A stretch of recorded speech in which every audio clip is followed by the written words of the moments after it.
Bismillahirrahmanirrahim. Assalamualaikum warahmatullahi wabarakatuh. Waalaikumsalam warahmatullahi wabarakatuh.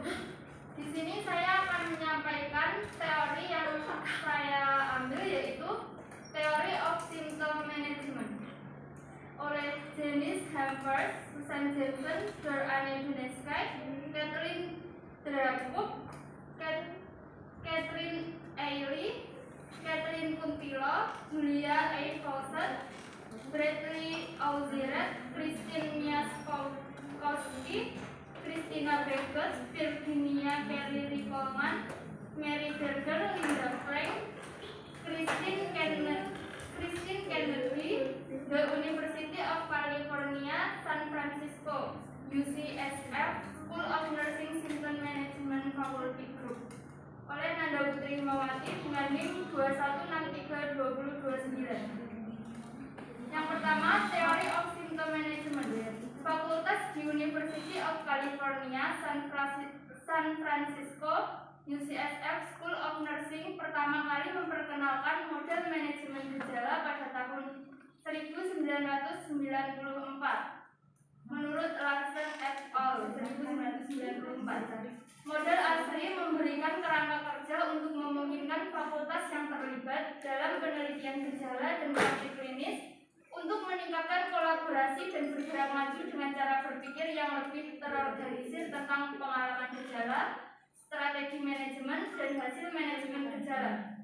Konseptualisasi pada saat itu didasarkan pada model yang telah dikembangkan oleh perawat, seperti model perawatan diri Orem 1971, 1980, 1985. Kemudian Sorofman, Triprimer, Lauer, dan Martin pada tahun 1990 dengan model gejala perawatan dan model terkait lainnya dari antropologi, sosiologi, dan psikologi.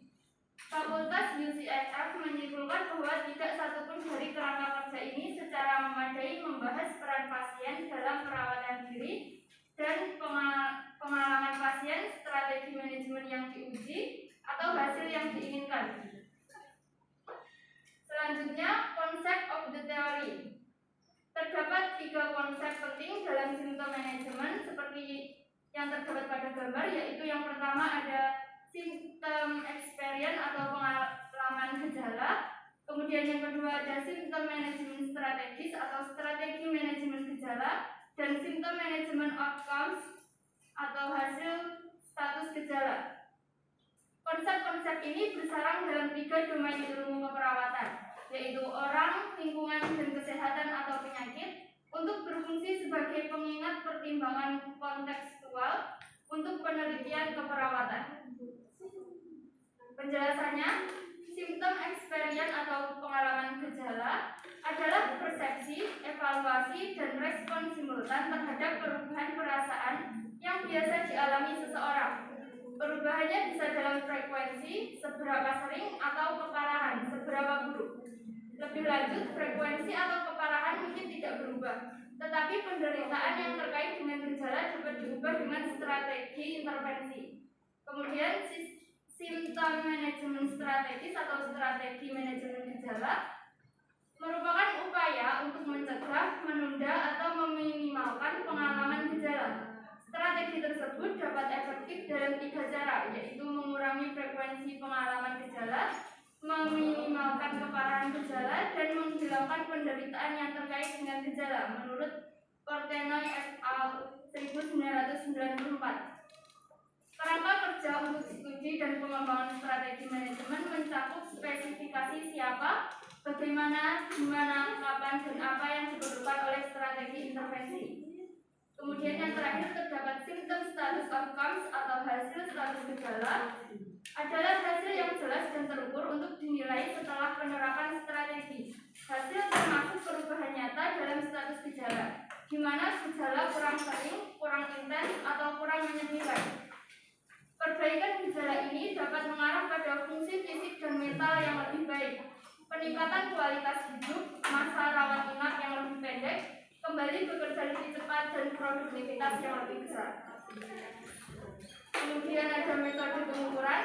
Menurut artikel Telepon Intervention for Symptom Management in Adults with Cancer, metode pengukuran yang digunakan dalam tahap seleksi yaitu Randomized Control Trial RCTS atau uji acak terkendali derivasi RCT yang membandingkan satu atau lebih intervensi telepon satu sama lain atau dengan jenis intervensi lain, misalnya intervensi tatap muka atau perawatan biasa, dengan tujuan mengatasi gejala kanker fisik atau psikologis dan pengobatannya, yang merekrut orang dewasa di atas 18 tahun dengan diagnosis klinis kanker, terlepas dari jenis tumor, stadium kanker, jenis pengobatan, dan waktu perekrutan, misalnya sebelum, selama, atau setelah pengobatan.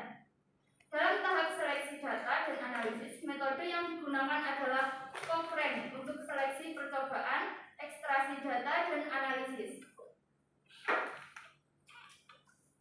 Sekian presentasi yang dapat saya sampaikan, atas kurang lebihnya mohon maaf. Wassalamualaikum warahmatullahi wabarakatuh.